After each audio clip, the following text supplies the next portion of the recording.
आबिदी और आप देख रहे हैं मेरा YouTube channel शबी Hasan Abidi official. नाज़रीन, पाकिस्तान की 75 साल तारीख में बारहा ऐसा हुआ है कि सियासी जमातें तकरीबन मसनूई तरीक़ों से तश्कील पाती रही हैं और उमूमी तौर पर इंतखाबात से कबल किसी एक मखसूस सियासी जमात को तोड़ फोड़ करके एक नया और मसनूई सियासी इत्तेहाद कायम किया जाता रहा है या फिर नई सियासी जमात कायम होती रही है। ये पाकिस्तान की तारीख़ है।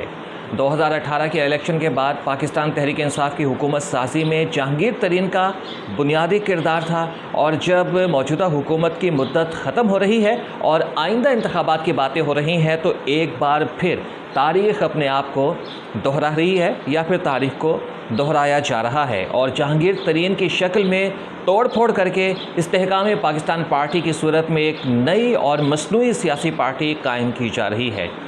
जहांगीर तरीन एक दफ़ा फिर सियासी मंजरनामे में अहम हैसियत इख्तियार कर चुके हैं।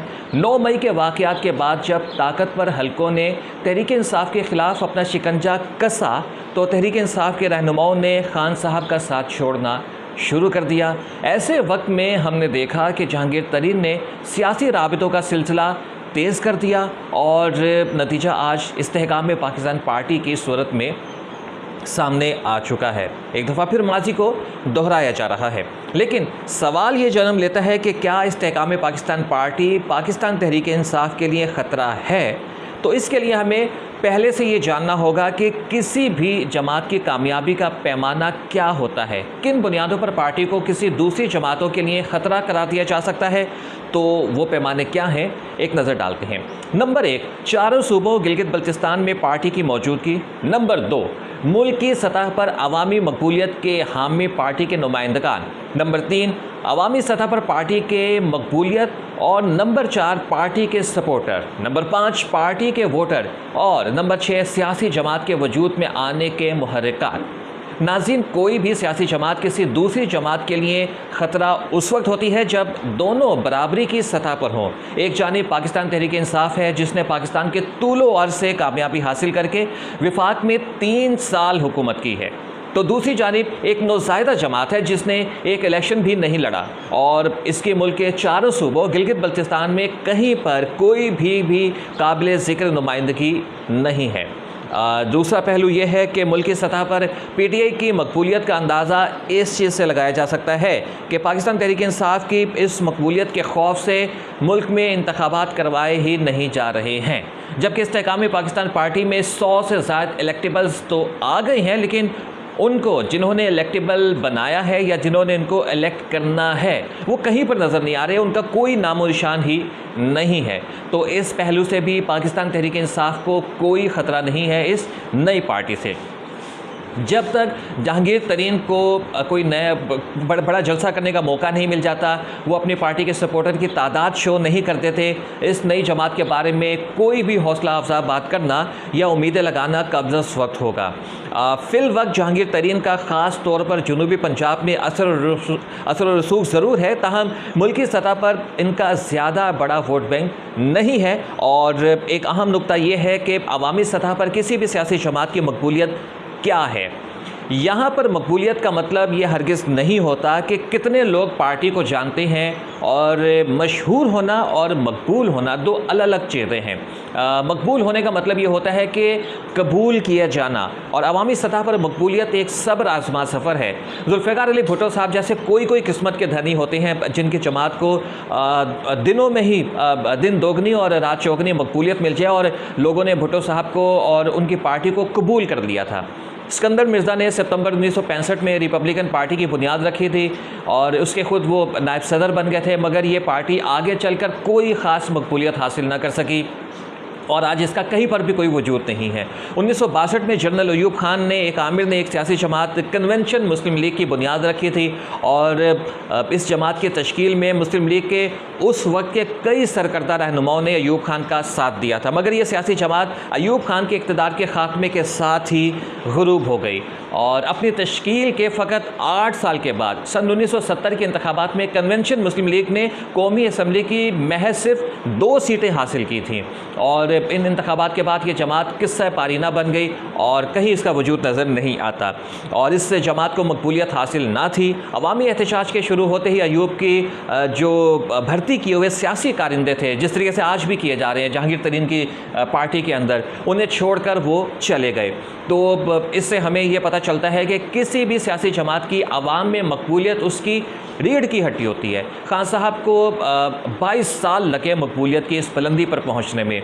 एक जानिब खान साहब की मकबूलियत ये है कि उनके भारी मार्जिन से जीत जाने के खौफ से सो कॉल्ड जमहूरी रहनुमा आइन से इन्हराफ करते हुए इंतखाबात नहीं करवा रहे हैं, जबकि दूसरी जानिब ताकतवर हल्के खान साहब को इंतखाबात से बाहर रखने की मनसूबाबंदी पर अमल पैरा हैं। मकबूलियत की इस बुलंदी पर, मकबूलियत के इस बुलंद गिराफ के होते हुए PTI को एक नौज़ायदा जमात से कैसा ख़तरा हो सकता है। दूसरी चीज़ ये है कि पार्टी ख़ास मशहूर भी नहीं है, लेकिन इश्तिहारों के ज़रिए पार्टी को मशहूर किया जा सकता है, मशहूरी हासिल की जा सकती है, लेकिन अवाम पार्टी को कबूल कर लें ये एक अलग चीज़ है। तो खान साहब की पार्टी मकबूल भी है और मशहूर भी है। पार्टी के सपोर्टर पार्टी के मशहूर तरीन होने का सबूत देते हैं और जिसकी मिसाल हमें बड़े बड़े अवामी जलसों की सूरत में मिलती है, लेकिन ये जलसे इंतखाबी कामयाबी के ज़ामिन भी नहीं होते। इसकी मिसाल मैं खान साहब की सूरत में ही दूंगा। खान साहब ने जब अपनी पार्टी का आगाज़ किया था 95-96 की सियासत, उस दौर की जो सियासत चल रही थी, तो बड़े जलसे किए जाते थे खान साहब की जानिब से और हमेशा बड़ी तादाद में लोग जो हैं खान साहब के जलसों में आते थे। लेकिन इंतखाबी कामयाबी उन्हें सन 1918 के 2018 के इलेक्शन में जो है वो मिली थी। तो तारीख एक दफ़ा फिर हमें दोहराती हुई नज़र आ रही है। मालूम ये होता है कि अपने इक़्तिदार को मुस्तहकम करने और तवील देने के लिए सबसे पहले गवर्नर जनरल और मुल्क के पहले सदर इस्कंदर मिर्ज़ा को एक पार्टी की ज़रूरत पड़ी थी। ये वो दौर था जब ऑल इंडिया मुस्लिम लीग कमज़ोर पड़ चुकी थी और अब मैं तज़किरा करूँगा दो अहम पहलुओं का जिसकी बुनियाद पर किसी भी सियासी जमात के मुस्तकबिल का अंदाज़ा लगाया जा सकता है। नंबर 1, पार्टी कायद कौन है? क्या उसकी शख्सियत में कोई करिश्मा है? किसी भी शख्सियत में मकनतीसियत होती है जो कि उस शख्स की आवाम में मकबूलियत, आवाम से और आवाम को उस शख्स से जोड़े रखने की ज़ामिन होती है। चाहे हालात जो भी हो, ऐसे में उस शख्स को हराने के लिए कोशिशें नहीं साजिशें करनी पड़ती हैं। जैसे खान साहब का करिश्मा है और खान साहब को हराने के लिए PTM को कोशिशें नहीं बल्कि साजिशें करनी पड़ रही हैं और इस्तेकाम पाकिस्तान पार्टी इसकी एक मिसाल है। खान साहब के मुकाबले में जहांगीर तरीन की शख्सियत है जिनमें करिश्मा नहीं है। और अब तरीन साहब जब अवामी हलकों में जाएंगे, जलसों में तकारीर करेंगे, तो असल तस्वीर उस वक्त वाज़ेह होगी। जहांगीर तरीन किस हद तक एक अच्छे लीडर हैं ये कहना मुश्किल है, लेकिन जिस तरह से उन्होंने 2018 के इलेक्शन में PTI की हुकूमत साजी में एक अहम किरदार अदा किया था, इससे ये कहा जा सकता है कि यकीनन वो एक अच्छे मैनेजर हैं और उनके पास ज़राए भी हैं और वो 2018 में जो है इसका सबूत दे चुके हैं कि उनको इस्तेमाल करना जानते हैं, यानी कि वो जो उनके पास ताकत है वो उसको इस्तेमाल करना जानते हैं। लेकिन एक अच्छा मैनेजर ज़रूरी नहीं है कि वो एक अच्छा लीडर भी हो। अच्छा मैनेजर नंबर 1 नहीं हो सकता लीडर होने के नाते, नंबर 2 ज़रूर हो सकता है। और अगर आप चाहते हैं कि आप नंबर 1 हो तो आपको एक अच्छा लीडर बनना पड़ेगा और आपके सामने खान साहब जैसी शख्सियत खड़ी हुई है। और अब बात करते हैं असल पहलू पर, और वो ये कि सियासी जमात के वजूद में आने के मुहर्रिकात क्या होते हैं, ये किसी सियासी जमात की बका पर क्या असरात मुरतब करते हैं। तो इसके लिए हमें माजी की सियासी तारीख़ में एक दफ़ा फिर जाना पड़ेगा, झांक कर देखना होगा कि कब कब कौन कौन सी सियासी जमातें जो हैं वो वजूद में आई और उनका वजूद अब क्या है और क्यों है। Number 1, Republican party. ये उस वक्त की इस्टेब्लिशमेंट यानी कि सिकंदर मिर्ज़ा और उनके साथियों की सोच का नतीजा थी।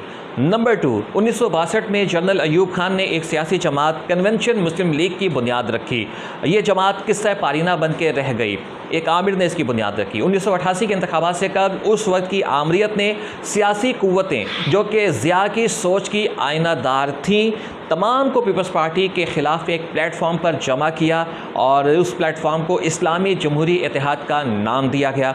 ये इत्तेहाद भी आज कहीं पर मौजूद नहीं है। नंबर 3, जनरल मुशर्रफ ने अक्टूबर 1999 में इक़्तिदार पर कब्ज़ा किया और मुस्लिम लीग नून के रहनुमाओं को तोड़कर मुस्लिम लीग काफ की तश्कील की।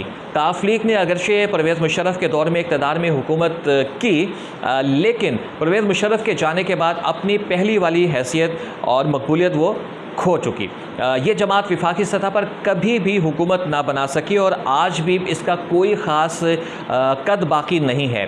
जबकि दूसरी जानिब पीपल्स पार्टी पैट्रियट बनवाई गई, जिसमें आफ्ताब शेरपाओ, फैसल सालेह हयात और डॉक्टर शेर अफगन जैसे अहम लोग शामिल थे और इस नई जमात ने भी मुशर्रफ का साथ देने का फ़ैसला किया। लेकिन आज की नस्ल इस जमात के नाम से भी वाकिफ़ नहीं है। तो नाज़रीन, जो जमातें मसनूई तरीके से ताकतवर हलकों ने बनाई, हमने माजी और हाल दोनों में देखा कि उनका कोई मुस्तकबिल नहीं होता। मुस्लिम लीग एक सियासी अमल से वजूद में आई और सियासतदानों ने इसकी बुनियाद डाली। पीपल्स पार्टी एक सियासी अमल से वजूद में आई और सियासतदानों ने इसकी बुनियाद डाली। जबकि जमात इस्लामी एक सियासी अमल से गुजरकर वजूद में आई और ये तमाम और बाकी वो तमाम जमातें जो सियासी अमल से गुजरकर वजूद में आई, ना सिर्फ आज भी अपना भरपूर वजूद रखती हैं बल्कि विफाकी सतह पर सियासत भी कर रही हैं। तो इस तनाजुर में देखा जाए तो इस्तेकाम पाकिस्तान पार्टी का कोई मुस्तकबिल नज़र नहीं आ रहा है। खान साहब के लिए, तहरीक इंसाफ के लिए ये पार्टी कोई ख़तरा नहीं है। नाज़रीन, वीडियो पसंद आए तो वीडियो को लाइक कीजिएगा, चैनल को सब्सक्राइब कीजिएगा। इजाज़त दीजिए, अल्लाह हाफ़िज़।